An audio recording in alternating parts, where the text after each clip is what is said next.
O evangelho de hoje nos apresenta uma parábola de Jesus que tem como fundo um assunto muito familiar para a gente, é sobre um casamento, parábola das 10 virgens, ou como é conhecida na Bíblia também, a parábola das 10 moças, que estão se aprontando para uma cerimônia de casamento. Por um lado, a parábola nos fala de costumes bastante diferentes dos costumes de hoje em dia. E isso causa uma certa estranheza quando a gente lê o texto. Por outro lado, há pontos de identificação. A logística, os checklists, os roteiros, os preparativos podem ser diferentes de uma boda hoje em dia do que era naquela época, mas a expectativa, a ansiedade para que o evento seja perfeito, para que tudo dê certo, certamente é algo que a gente se identifica. Tradições de casamento, rituais sociais de uma boda eram igualmente importantes nos tempos de Jesus. Lembram da história quando Jesus foi convidado para uma boda e acabou faltando vinho na festa? Lembram o pânico geral dos pais, o pânico dos convidados? Então, o cinema, gente, já sempre foi assim, e sempre foi assim. Festas de casamento, para quem está envolvido com elas, são coisas sérias, quem organiza. E o cinema já se deu conta disso, e a gente tem uma porção de filmes, comédias especialmente, fazendo, de certa forma, um exagero sobre esse momento. Se você já precisou organizar o casamento de um filho, ou o seu próprio casamento, você sabe como isso é importante, como há preocupação quanto a essas coisas, e como é difícil fazer com que todos os detalhes deem certo. Às vezes, um detalhe pode causar um grande estrago. Tem um site de casamento que lista os maiores erros que normalmente as famílias, os casais, cometem na organização de um casamento hoje em dia. E é impressionante como muitas vezes esse erro, que se transforma numa tragédia, no bem-estar do andamento da cerimônia, da festa, começa com um detalhe, com uma pequena coisa que foi esquecida. Na parábola que Jesus contou hoje, o dilema tem a ver com um erro, um detalhe que foi esquecido na cerimônia por alguém e trouxe um grande dissabor, talvez até uma grande tragédia para algumas pessoas. Mas o assunto do casamento, gente, ele é apenas o pano de fundo da parábola. Jesus, por mais que valorize o casamento, não contou a parábola de Mateus 25 para dar conselhos sobre casamento. Isso ele fez em outro lugar. E essa é uma primeira lição que vale lembrar sempre para todos. Quando vamos estudar uma parábola, Guilherme, primeira e mais importante dica: busque o ponto central. As parábolas de Jesus têm um ponto central. Qual é o sentido dela? Qual é o objetivo de Jesus? Aplicar as regras de interpretação buscando esse ponto central. Jesus sempre tinha um e não podemos perder ele. Uma parábola, a gente pode ter ensinamentos secundários, explícitos ou implícitos, nos detalhes da história, mas sempre tem um ponto principal. E a gente pode especular sobre os detalhes secundários, mas cuidado para não tropeçarmos neles e perdermos o fio da meada, o ponto principal. O ponto principal, ele é sempre sobre o reino de Deus. Vemos isso já no primeiro versículo. O reino dos céus será semelhante. Sempre assim que começam as parábolas. As parábolas não são sobre bodas. As parábolas não são sobre conflitos familiares. As parábolas não são sobre técnicas de agricultura. As parábolas não são sobre relações entre patrão e empregado. Jesus usava estas imagens do dia a dia das pessoas para ensinar algo sobre o reino de Deus. Notem que eu digo algo sobre o reino de Deus, não tudo. Algo. Cada parábola traz algo. sobre o reino dos céus, um aspecto. Cada parábola descortina uma característica do reino de Deus. Não aprendemos tudo sobre o reino de Deus com uma parábola. Se quisermos preencher o quebra-cabeças do reino de Deus, leia todas as parábolas. E aí você tem em cada uma delas um ângulo, um ponto sobre o reino de Deus. Cada parábola traz um aspecto do reino de Deus. E a melhor coisa que a gente faz é sempre, já quando lê uma parábola, tentar de cara responder qual é esse algo, qual é esse ponto principal de Jesus. Porque aí, quando a gente vai lendo a parábola, os detalhes, a gente vai sempre conectando, não se perdendo por outros caminhos, mas sempre conectando com o objetivo de Jesus, montando quebra-cabeças, por assim dizer. Qual é o sentido desta parábola de hoje? Qual o aspecto do reino que será abordado por Jesus? Sabe que às vezes é difícil. Às vezes é difícil encontrar, sabia? Por isso que em cada parábola, qualquer um de nós deveria entrar em cada parábola com cautela, com humildade. Às vezes é mais difícil encontrar o objetivo central de Jesus. Não nessa parábola. Nessa parábola não há debate sobre o ponto principal de Jesus. No texto fica claro e no contexto também fica claro. Tá? No texto fica claro pela conclusão de Jesus. Quando ele termina a historinha, ele diz, portanto. É pesado esse portanto. É conclusivo. Vigiem, porque vocês não sabem quando é o dia, quando é a hora. Nesta parábola, o foco de Jesus, o ângulo do reino de Deus é o final do reino de Deus, ou a concretização do reino de Deus. O grande evento de definição total e perfeita do reino de Deus. Esse dia no futuro, esse dia marcado por Deus para que o reino se estabeleça de forma completa. Esse dia que é conhecido na Bíblia também como o dia, com D maiúsculo, o dia do Senhor. Ou então o juízo final, ou então o retorno de Cristo, a vinda de Cristo. Preparar-nos para esse dia é o ponto de Jesus. E o contexto também confirma isso, gente. Se a gente lê o capítulo 25 de Mateus, o que vem depois, se a gente lê o que vem antes, no 24, no 23, a gente vai ver Jesus já indo para o seu finalmente, já na semana da sua morte, já em Jerusalém, ensinando, especialmente nos últimos momentos com os seus discípulos, sobre o futuro, sobre não tanto a cruz, mas o seu retorno, fazendo uma palestras e mais palestras. Às vezes ele ensina com falas diretas, literais, e às vezes ele usa parábolas, mas o tema principal da última semana de Jesus, dos seus encontros com os seus alunos, foi o fim, a concretização do reino.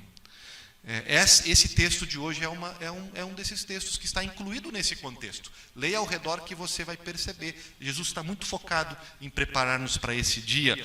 Consciente disso, a igreja cristã, ela prepara para esse domingo de hoje, junto com esse texto, outros textos, Salmo, Antigo Testamento e Novo Testamento, que também abordam o assunto. Amós, de uma perspectiva mais negativa, não sei se vocês perceberam.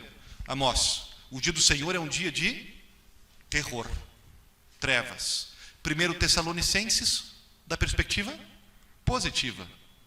O dia do Senhor é um dia de festa, é um dia de consolo. É assim mesmo, tá, gente? Na Bíblia, o dia do Senhor é tanto lei como evangelho. Lei para alguns, evangelho para outros. Antes de retornar para a parábola, me permitam fazer um parêntese aqui, gente. Nós, cristãos, acreditamos e estamos esperando por esse dia. Acabamos de confessar isso no credo apostólico. E Jesus virá novamente em glória para julgar os vivos e os mortos. Cremos nisso, aguardamos a ressurreição dos mortos e a vida do mundo vindouro.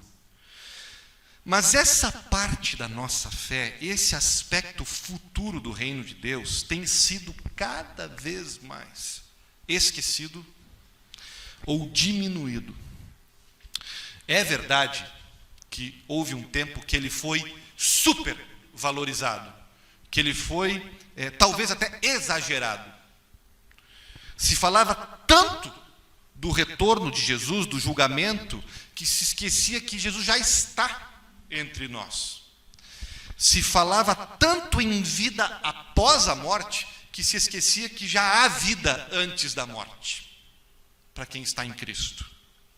E a ênfase futurista do cristianismo, em algum momento trouxe uma atitude escapista, uma atitude desengajada para os cristãos do dia a dia, que foi alvo de muitas críticas.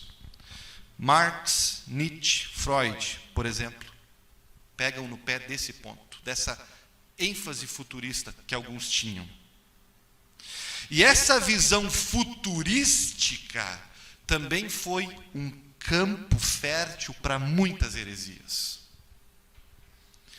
A obsessão pelo retorno de Jesus fez pessoas bem e mal intencionadas se enganarem e enganarem a muitos com teorias, com cálculos e com uma evangelização baseada no medo. Não sei se alguém aqui viveu essa realidade.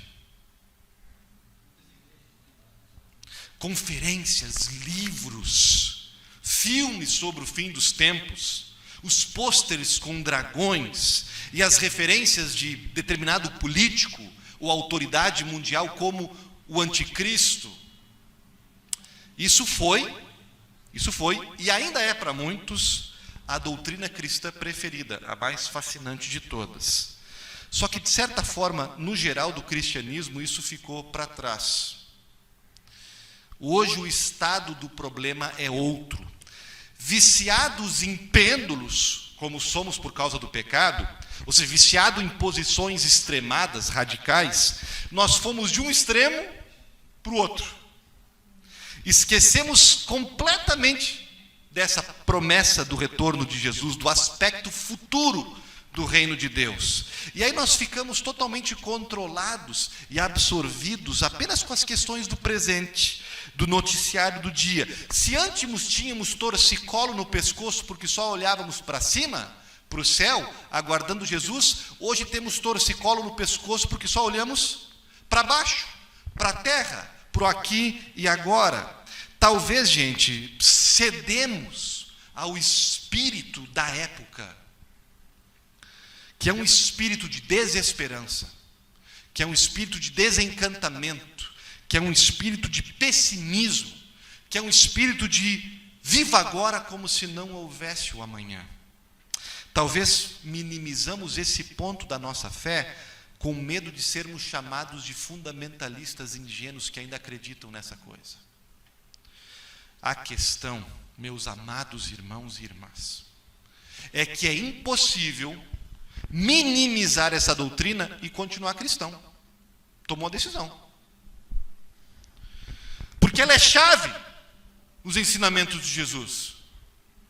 Ela é o grande compromisso de Jesus com a gente hoje em dia. Não existe esperança cristã sem essa promessa de Jesus. Sabe que, fiz uma pesquisa, existem aproximadamente 318 referências do dia do Senhor, do retorno de Cristo, só no Novo Testamento, e o Antigo está cheio delas. Sabem que dos 27 livros do Novo Testamento, em 23, esse assunto aparece. Saibam que aproximadamente a cada 13 versículos do Novo Testamento você toca nesse negócio. Está o tempo todo. Saiba que os mandamentos de ordem moral, ética, que estão dados, renovados por Jesus para nós no Novo Testamento, todos eles estão atados nessa situação de que Ele está voltando.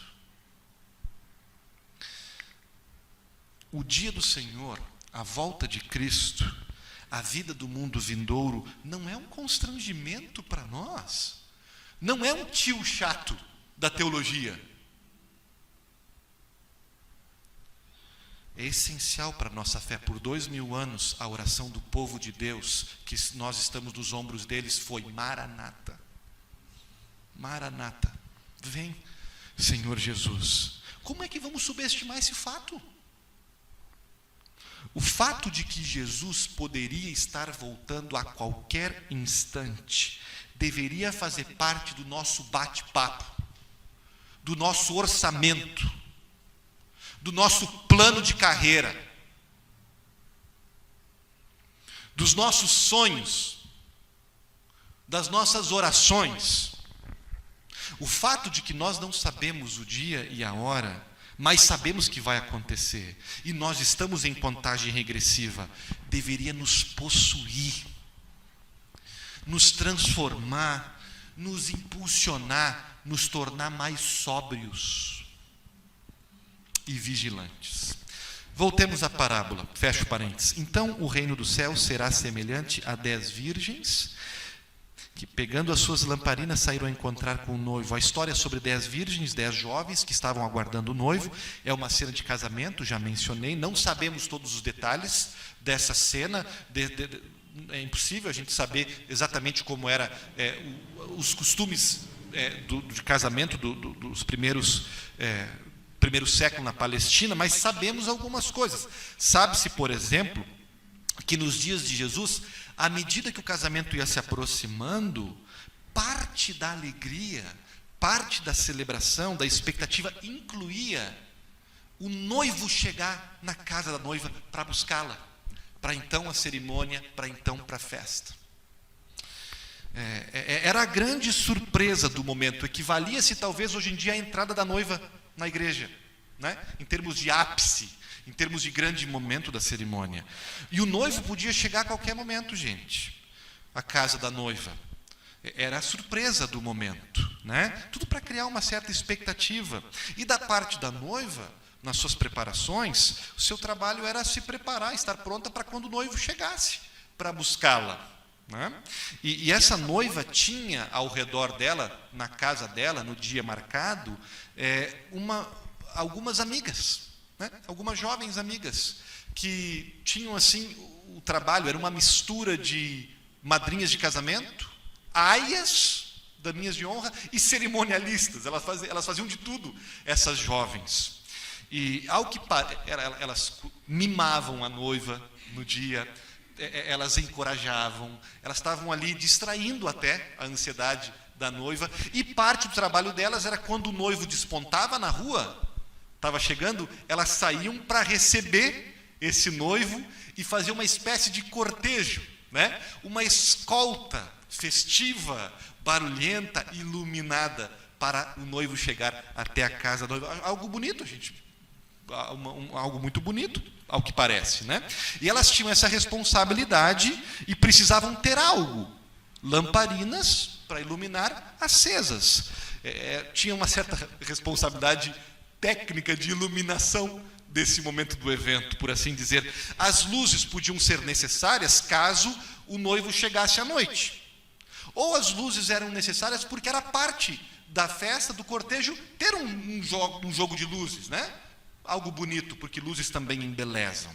As jovens, amigas da noiva, precisavam ter as luzes acesas. Na parábola não está claro, não vou aqui fazer um grande argumento, mas parece que as 10 jovens, essas 10 virgens, eram as tais amigas da noiva, eram as tais madrinhas da noiva. Alguns até interpretam que elas eram noivas. Não fica claro no texto, né?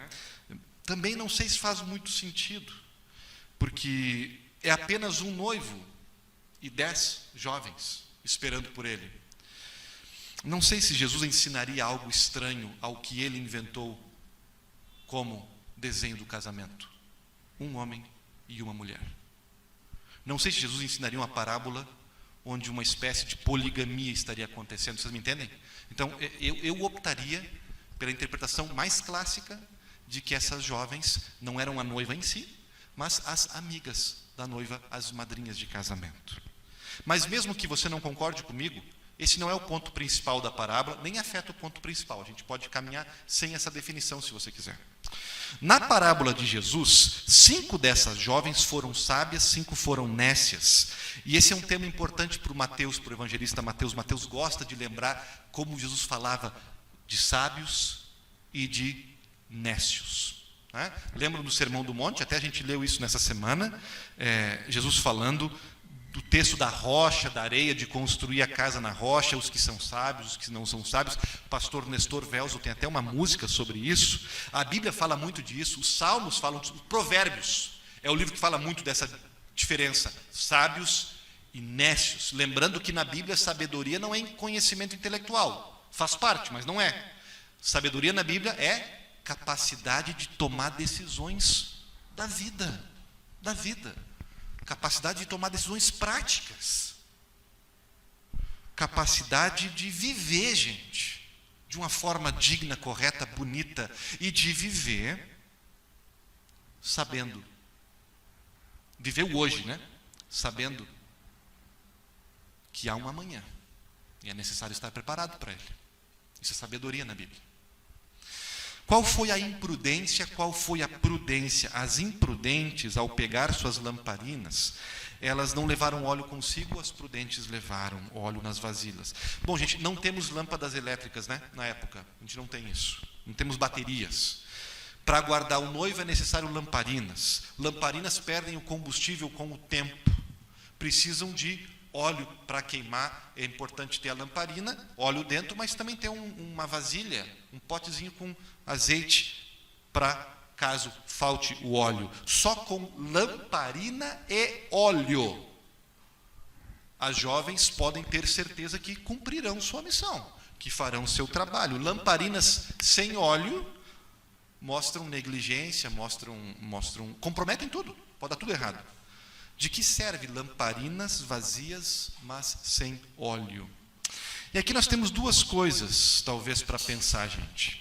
Em primeiro lugar, o que será que fez estas jovens não levarem o óleo extra em suas vasilhas?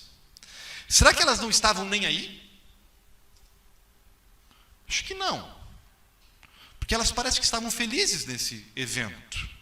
Elas poderiam ter ido embora, se quisessem, e não foram. Elas não estão ali obrigadas. Mais tarde, quando elas ficam sem óleo, elas não abandonam a missão, elas ficam desesperadas, elas querem participar do evento. Eu acho que elas valorizavam o evento.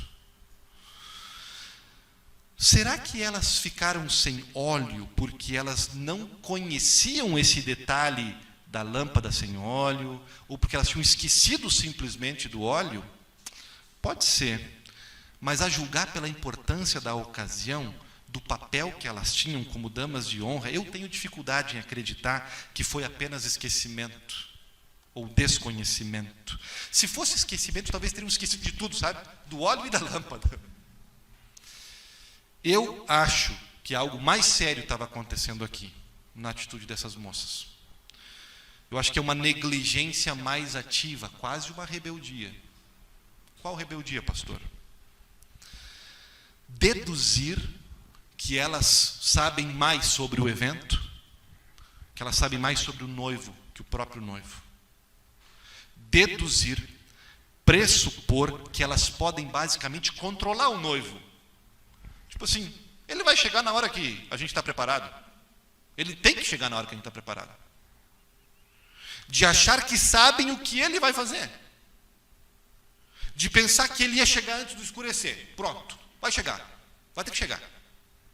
De encaixar o noivo na expectativa delas, na agenda delas, na ampulheta delas. Os jovens prudentes pensaram diferente, tiveram uma atitude diferente para com o casamento, para com a missão delas, para com o noivo. As jovens prudentes, sabemos quem esse cara é, sabemos o que ele pode fazer, sabemos que não podemos controlar a sua agenda. Sabemos que precisamos esperá-lo como ele disse. Qualquer momento, do jeito dele, com as regras dele. E essa é uma reflexão atual para a gente, tá? Será que nós não colocamos também nossas expectativas nas costas do noivo, hoje em dia?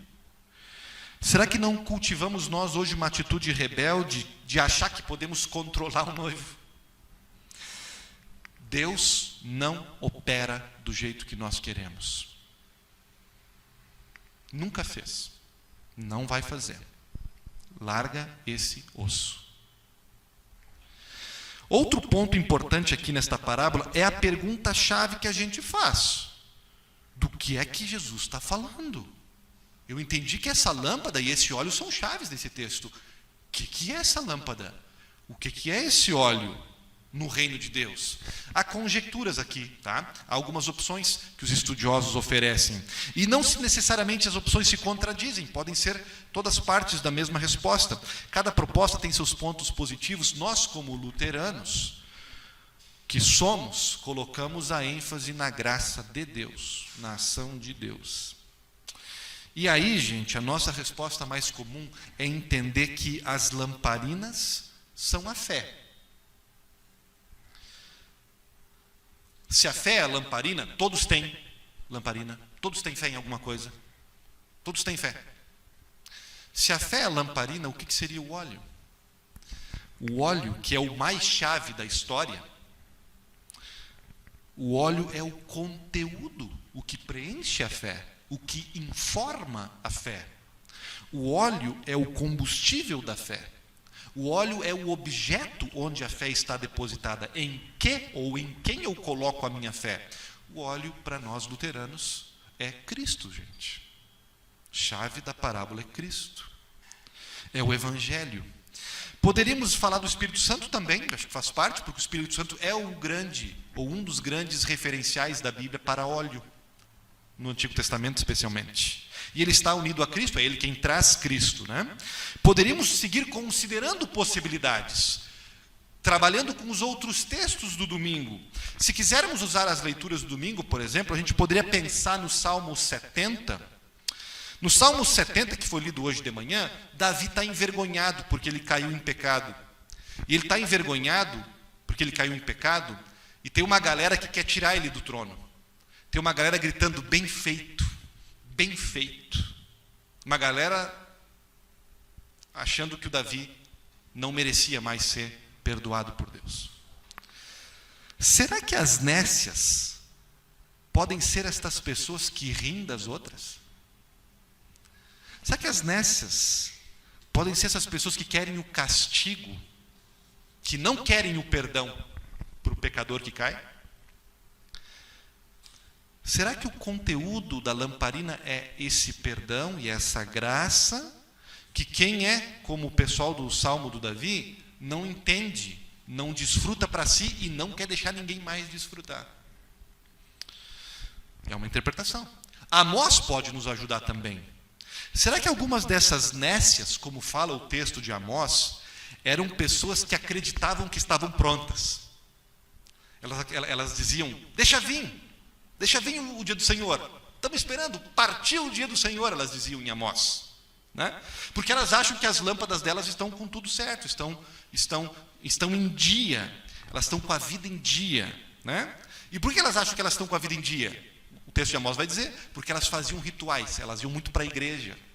Elas estavam sempre de congresso em congresso, com músicas, com liturgias, com uma série de gestos supostamente cristãos. Né?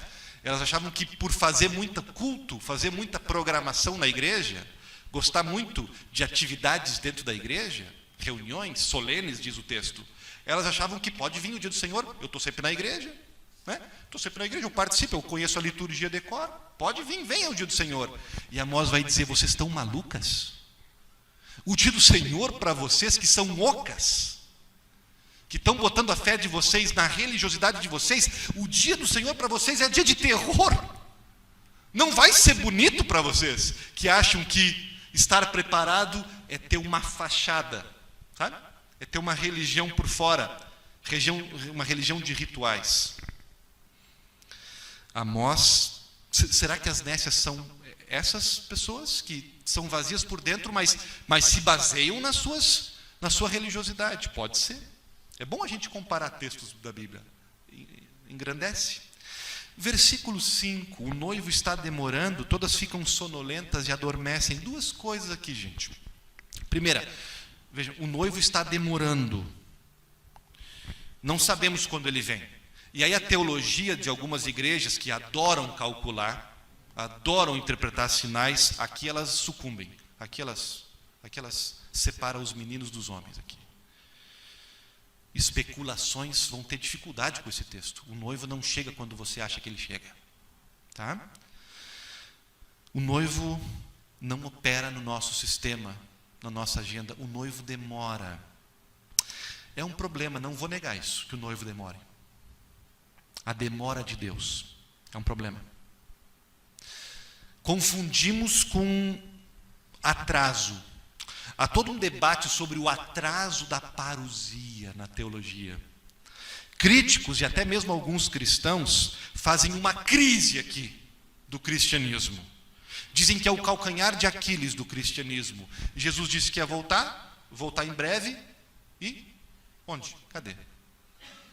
O que a gente diz sobre isso, Alexandre? A gente não diz muita coisa. A gente confia, a gente não tem muito o que dizer. Caso a gente queira dizer alguma coisa, o que a gente pode dizer é aprender do Pedro, porque o apóstolo Pedro já teve esse problema, lá na Bíblia. A galera estava já inquieta. E o Pedro respondeu basicamente dizendo: o noivo demora, mas não se atrasa. São coisas diferentes. O noivo demora porque ama vocês. O noivo demora porque tem longanimidade. O noivo demora porque tem um coração paciente e misericordioso que não quer que ninguém se perca. Vocês estão brincando com a demora do noivo? O noivo está demorando porque quer que mais uma ovelha entre no aprisco. O noivo está demorando porque está faltando um filho de vocês entrar. Um vizinho de vocês entrar. Talvez algum de vocês que acha que está e não está. O noivo demora é sinal de paciência de Deus. É o que Pedro está dizendo. O noivo demora, mas não se atrasa. Sua demora é graça. Sua demora é misericórdia. Sua demora é oportunidade para a gente.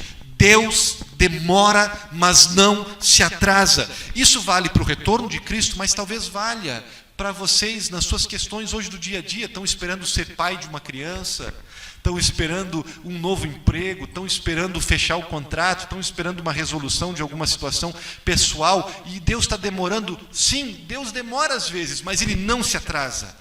Algo que vemos na Bíblia de novo e de novo, de novo, é uma característica da Trindade, é oportuno, é kairos, no tempo certo, na hora certa, Deus entra. Se você precisa ouvir isso, não apenas para a questão do final dos tempos, mas para algo da sua vida nessa semana, Deus demora, meu irmão, Deus demora, minha irmã, mas não se atrasa. Segunda coisa aqui, gente, um detalhe do texto que eu quero trabalhar com vocês, diz que elas adormeceram, vocês viram? Elas adormeceram. Quantas moças adormeceram? Reparem, quantas moças? As 10. As imprudentes dormiram e as prudentes também dormiram. O que significa? O problema não é dormir. O problema nesse texto não está em dormir quando se está sonolento. O ensino, não diga, gente, que o ensino desta parábola é: não durma, fique elétrico, porque não sabe o dia e a hora que Cristo vai chegar, porque esse não é o ensino da parábola. Está errado enxergar assim. É verdade que a gente tem texto bíblico muito bonito, falando da importância de estarmos despertos. Desperta, ó tu que dormes, levanta-te, que Cristo te iluminará. Mas esses textos existem para condenar a inércia, a dormência, a bela adormecida que nunca acorda. Esses textos não estão falando desse ponto aqui. Precisamos evitar os extremos da preguiça e da dormência, mas também o outro extremo, que talvez alguns de vocês sofreram ou estão sofrendo, o ativismo religioso, sabe? A pressão da culpa, tem que fazer, né, Marina? Você já viveu um pouco isso, né? Tem que fazer, a correria culpada que bota, né? Que sobrecarrega, que extenua, que esgota a pessoa. Eu lembro muito de ouvir quando eu era pequeno, sobre estar trabalhando, sobre estar fazendo alguma coisa, né, metendo pau, alguma coisa de útil, alguma coisa espiritual quando Cristo voltasse. Deus o livre está jogando bola se Cristo voltar. Deus o livre está vendo um jogo de futebol, se Cristo voltar, o bicho vai pegar para o teu lado. Eu escutava os negócios desse sentido assim, sabe? Gente, cara, eu vou falar para vocês assim, ó, muita calma nessa hora. Porque esse texto está falando que tem muita gente machucada, tem muita gente abusada pela religião e pela igreja, porque não se permite dormir, porque não se permite respirar, porque não se permite descansar, velejar, brincar com os filhos, cuidar da esposa. E também tem, por outro lado, muita gente cheia de si dentro da igreja.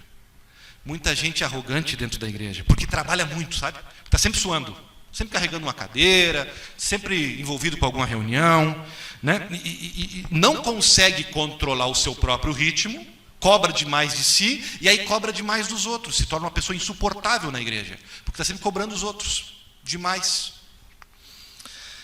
Gente, muita gente acaba exagerando e achando que se Cristo voltar e eles não forem encontrados dentro da igreja fazendo alguma coisa espiritual, podem ficar de fora. A parábola nos ajuda aqui, gente, não é por aí. Não há problema na parábola em descansar. Cansou? Dormir. Quando é hora de descansar, descanse. E quando é hora de trabalhar, trabalhe. Fique acordado quando é hora de ficar acordado. E tenha a autorização e a liberdade e a graça de Deus para descansar do trabalho no reino de Deus, digamos assim, quando você precisa desse break. Quando tenha liberdade para diminuir o ritmo, quando for necessário para a tua sanidade mental, para a sanidade física, para a sanidade do teu casamento, dos teus filhos, tenha liberdade. Falo isso para ti, Henrique. Nossa igreja tenta equilibrar essas coisas. Ela tenta. Não nos acusem de não tentar. Falamos do ritmo saudável de trabalho no reino de Deus. Entendemos que isso é uma implicação da graça de Deus. As jovens sábias nos ensinam que podemos vigiar e esperar pelo noivo, tanto envolvidas em alguma atividade, como também dormindo. Desde que a gente saiba como dormir.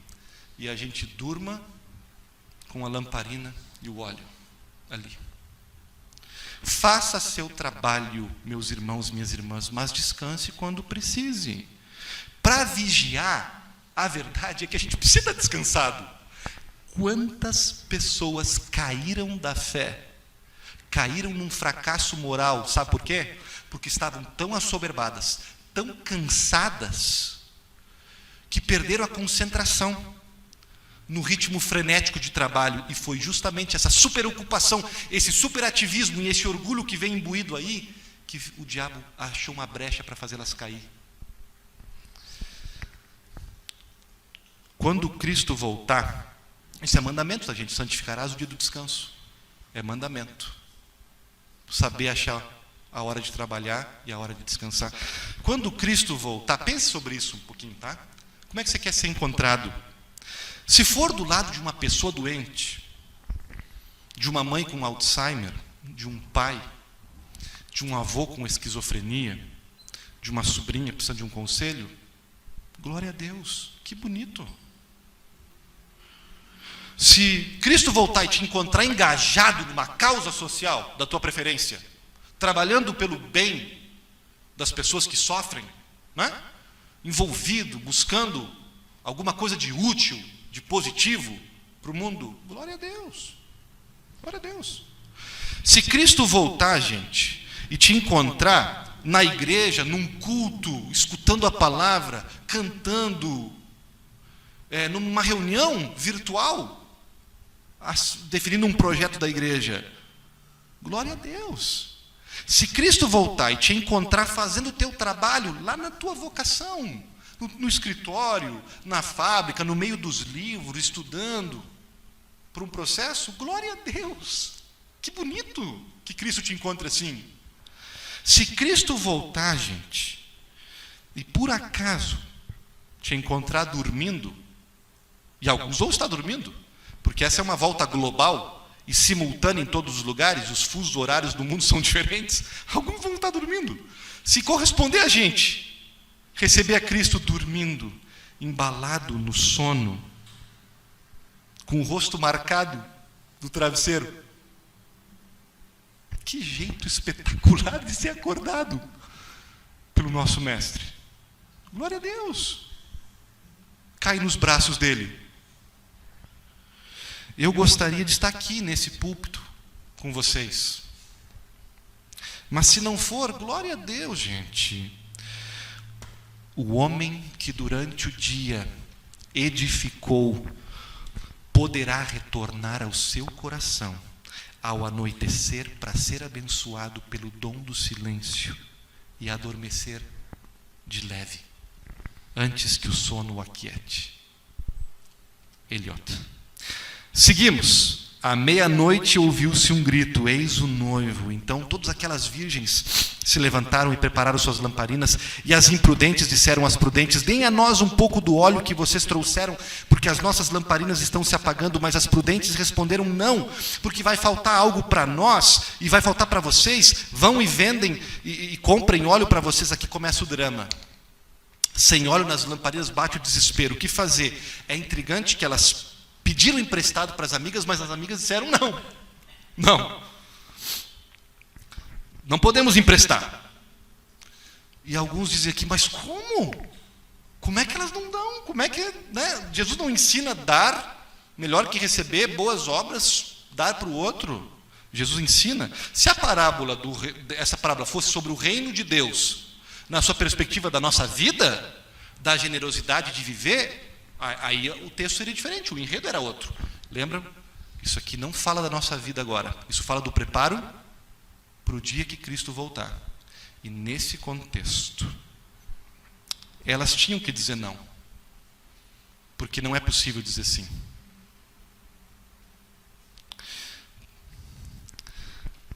Qual é o ponto, gente?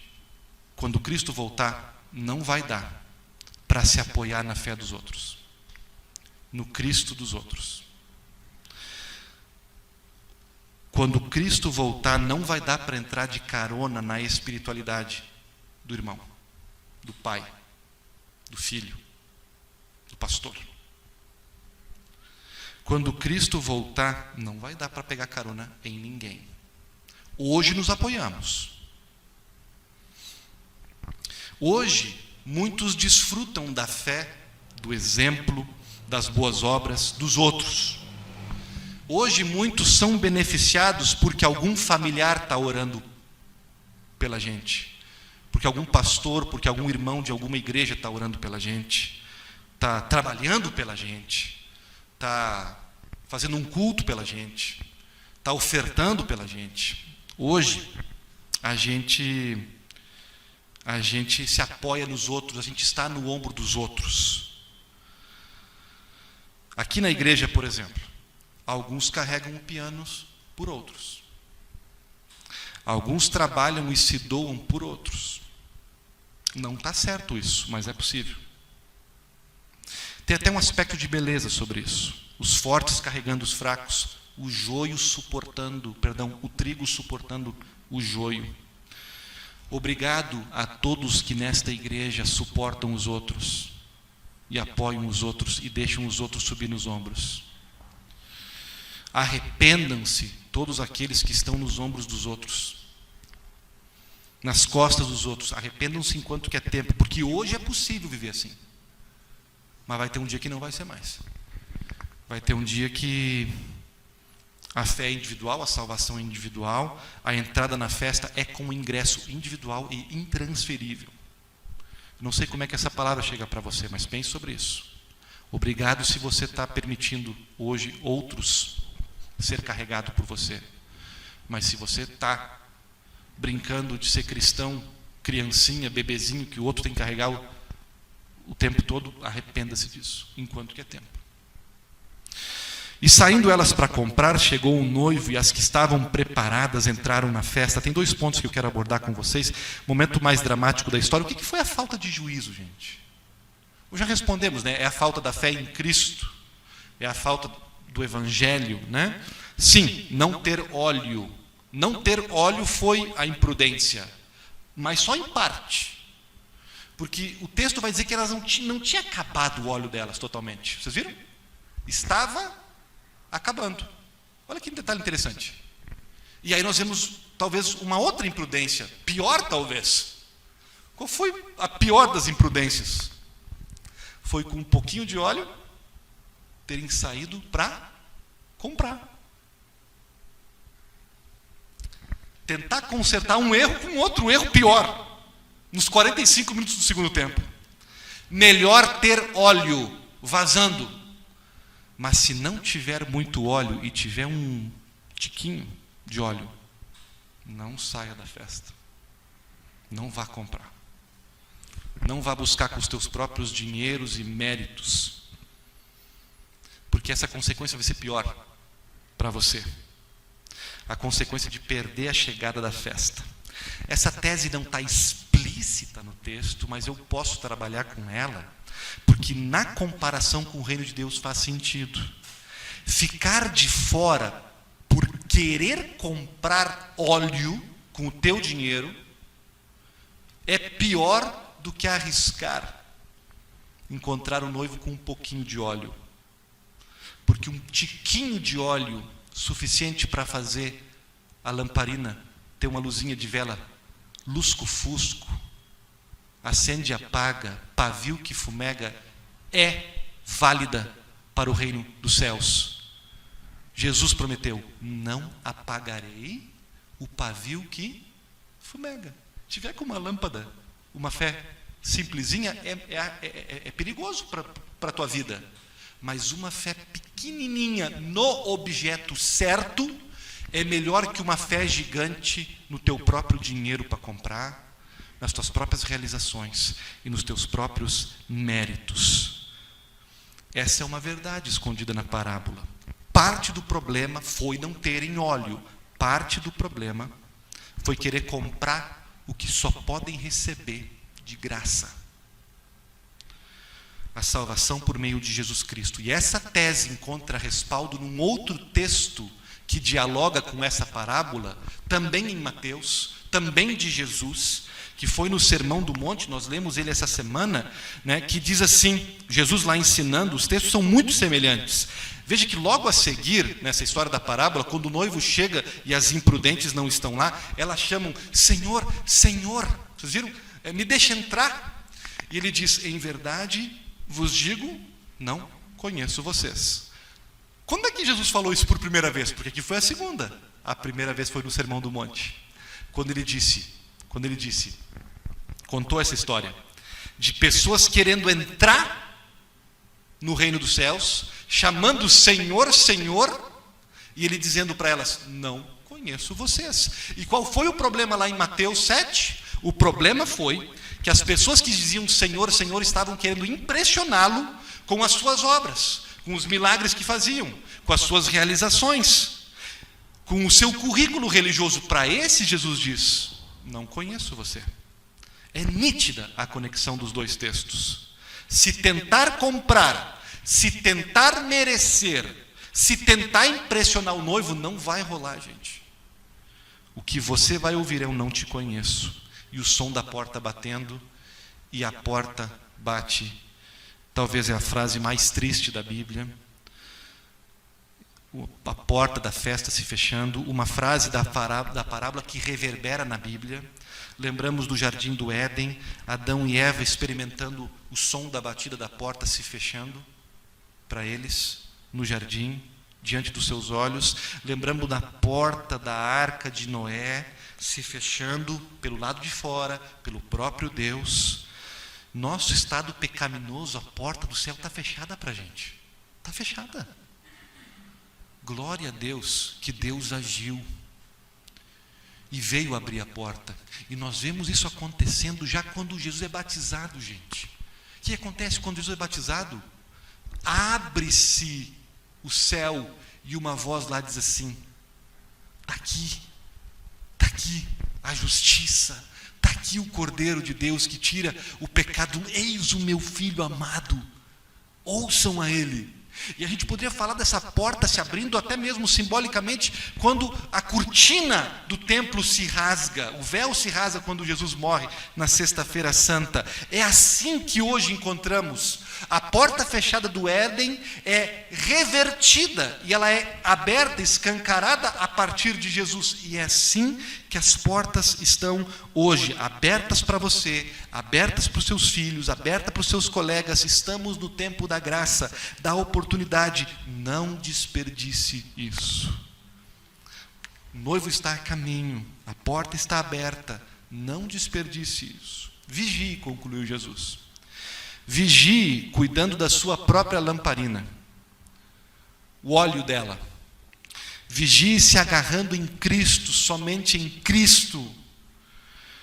Vigie dependendo da graça de Deus, do perdão dos pecados, e deixando que outros também possam receber esse perdão, não dizendo bem feito, farisaicamente. Vigie agregando boas obras, agregando atividade à tua fé, num ritmo saudável, sem culpa, sem pressão, descansando e trabalhando. Vigie renovando a esperança de que Cristo vai voltar. Anseie por esse dia como os primeiros cristãos fizeram. Viva assim, já te inclinando para frente, quase na ponta dos pés, aguardando a vinda do Senhor Jesus. Jesus pode voltar a qualquer instante. Deixa isso turbinar a tua vida, deixa isso mexer com a tua vida. Maranata, reacomode prioridades. Não seja consumido por férias, hobbies, bens, bucket lists, como se você não fosse morrer, como se Cristo não fosse voltar, como se não existisse amanhã. Vigie pensando nos outros. Você está dentro, amém, vocês estão dentro, mas te responsabiliza pelo teu lugar na missão de Deus, de ajudar outros a chegar lá também, de acordar as que estão imprudentes. Urgência nessa missão. Seja essa madrinha de casamento, seja esse cupido desse romance entre o noivo e a noiva, entre Jesus e alguém. Você não tem a responsabilidade, nem a condição, nem eu, de produzir o amor, de produzir a conversão. Isso é Deus. Mas temos a responsabilidade de preparar, de facilitar alguns encontros. Que Deus nos ajude. Amém.